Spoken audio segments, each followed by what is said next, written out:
saya Dedi Dwi Nur Taufik dengan NIM 51300-22010. Saya dari Fakultas Kedokteran UNUSA.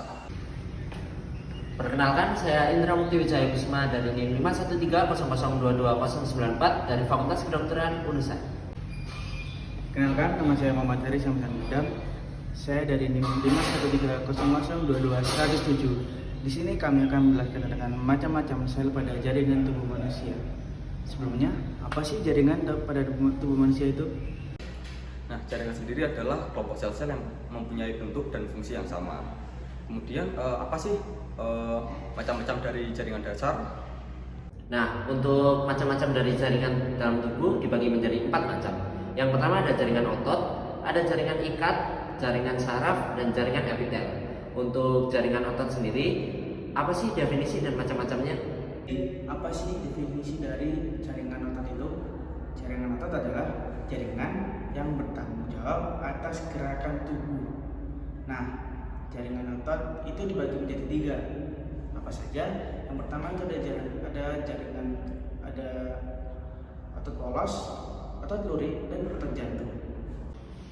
Nah, fungsi dari otot polos sendiri itu membantu proses pengolahan makanan pada saluran pencernaan hingga mengontrol aliran darah ke dalam seluruh tubuh.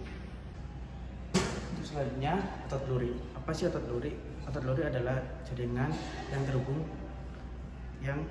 dengan tulang. Nah, untuk selanjutnya ada otot jantung. Untuk otot jantung sendiri berfungsi sebagai membungkus organ jantung dan memompa darah ke seluruh tubuh. Untuk yang selanjutnya ada perbedaan dari ketiga bentuk otot tersebut. Untuk otot polos berbentuk gelendong seperti gambar di atas. Nah, untuk otot lurik berbentuk silindris memanjang seperti gambar di atas kiri saya. Dan yang terakhir ada otot jantung yang berbentuk silindris bercabang seperti yang di atas. Baik, untuk selanjutnya ada. Nah, jaringan ikat. Jaringan ikat adalah jaringan yang mendukung atau mengikat, menyokong bagian jaringan yang lain. Nah, jaringan ikat ini diklasifikasikan menjadi 3 kategori utama, yaitu ada jaringan ikat pendukung, jaringan ikat cair, dan jaringan ikat sejati. Nah, fungsi dari jaringan ikat tersendiri itu apa saja? Yaitu menopang, melindungi, dan memberi struktur pada jaringan atau organ di dalam tubuh manusia. Nah, sekarang saya akan menjelaskan dengan jaringan ikat pada teratur dan jaringan ikat pada tidak teratur. Nah, untuk jaringan ikat pada tidak teratur sendiri itu ada ligamen. Apa sih ligamen itu? Ligamen adalah penghubung tulang dan tulang. Nah, selanjutnya ada tendon. Apa sih tendon itu? Tendon adalah penghubung antara tulang dan otot. Nah, selanjutnya saya akan menjelaskan contoh tentang jaringan ikat padat yang tidak teratur. Nah, untuk jaringan ikat padat yang tidak teratur itu ada fascia contohnya. Nah, apa sih fascia itu? Fascia adalah selaput pembungkus daripada otot itu sendiri. Nah, untuk perbedaan jaringan ikat padat teratur dan tidak teratur, untuk jaringan padat ikat teratur itu seperti ini. Nah, kalau jaringan ikat padat tidak teratur seperti ini. Nah, jaringan saraf adalah komponen utama dari sistem jaringan saraf. Nah, kemudian fungsi dari jaringan saraf yaitu pertama untuk menanggapi rangsangan, kemudian membawa pesan dari neuron lain ke badan sel, dan kemudian melakukan komunikasi dan integrasi. Nah, untuk saraf motor sendiri yaitu fungsinya bertanggung jawab untuk mengirimkan sinyal ke sumsum tulang belakang dan otak hingga ke seluruh tubuh untuk melakukan respon. Seperti tidur, berjalan. Nah, saraf sensorik sendiri yaitu berfungsi bertanggung jawab untuk menyampaikan rangsangan dari reseptor ke sel saraf penghubung, yaitu seperti otak dan sumsum tulang belakang. Nah, sel saraf sensorik itu bekerja berlawanan arah dengan sel saraf motorik. Contoh dari kerja sel saraf sensorik seperti mendengar, kemudian melihat dan mencium bau. Kemudian ada saraf otonom, yaitu sel saraf yang berfungsi untuk mengontrol otot jantung, yaitu seperti otot polos yang terletak di perut dan juga kelenjar dan organ lainnya. Untuk perbedaan bentuknya itu ada saraf motorik sebelah kanan, kemudian saraf sensorik sebelah kiri, dan juga ada saraf otonom. Nah, untuk selanjutnya ada jaringan epitel. Untuk jaringan epitel sendiri berfungsi untuk membantu sebagian besar kelenjar pada tubuh manusia.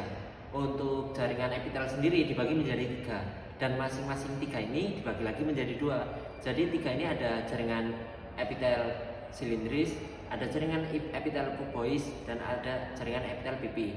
Nah, untuk jaringan pipi seperti tadi dibagi menjadi ada pipi selapis, ada pipi berlapis, kubusnya ada kubus selapis, ada kubus berlapis, dan silindrisnya ada silindris selapis dan silindris berlapis.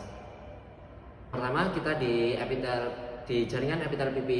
Di jaringan epitel pipi ada jaringan epitel pipi selapis dan berlapis. Untuk jaringan epitel pipi selapis berfungsi untuk di sistem diffusi dan osmosis, sedangkan di epitel pipi berlapis berfungsi untuk proteksi dalam tubuh. Nah, untuk selanjutnya ada epitel kuboid. Untuk epitel kuboid dibagi menjadi 2, yaitu epitel kuboid selapis dan berlapis.